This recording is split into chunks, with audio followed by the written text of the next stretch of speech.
الحاج مل پاسوال محمد سالم الماس فرزند الحاج محمد اکبرخان در یک خانواده متدین، روشنفکر و مجاهد پرور در قریه رباط ولسوالی بگرام ولایت پروان چشم به جهان گشود.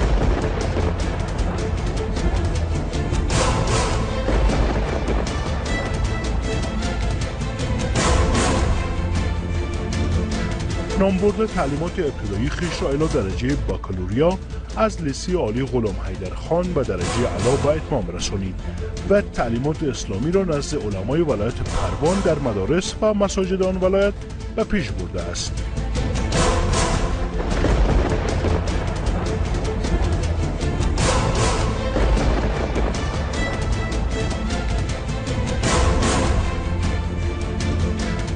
موصوف از دانشکده حقوق و علوم سیاسی دپارتمنت قضا و سارنوالی به درجه لیسانس فارغ گردیده و دوره ارشد کارشناسی یعنی ماستری را در رشته حقوق و علوم سیاسی در خارج از کشور به اتمام رسانیده است.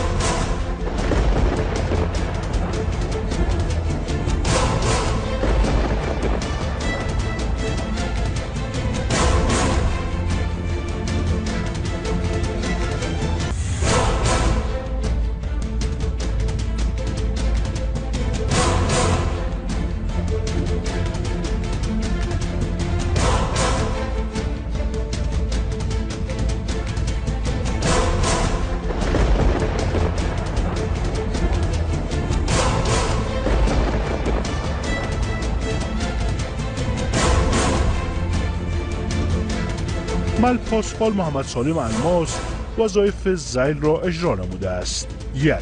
به حیث قماندان بلوک توله موتردار حوزه چهارم امنیتی پلیس شهر کابل. 2.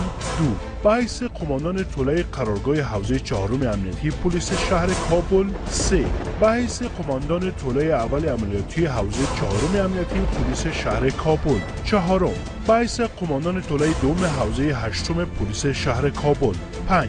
به حیث قماندان توله حوزه نهم پلیس شهر کابل. 6. به حیث معاون اداری حوزه اول امنیتی پلیس شهر کابل. 7. در بست سمنوال به حیث آمر حوزه 16 امنیتی پلیس شهر کابل. 8. در بست سمنوال به حیث آمر حوزه 9 امنیتی پلیس شهر کابل. 9. در بست مل پاسوال یعنی برید جنرال به صفت معاون امور محافظتی قماندانی زون 101 شهر کابل. 10. در بست مل پاسوال به صفت رئیس تحقیقات مبارزه با جرایم جنایی قماندانی زون 101 آسمایی کابل.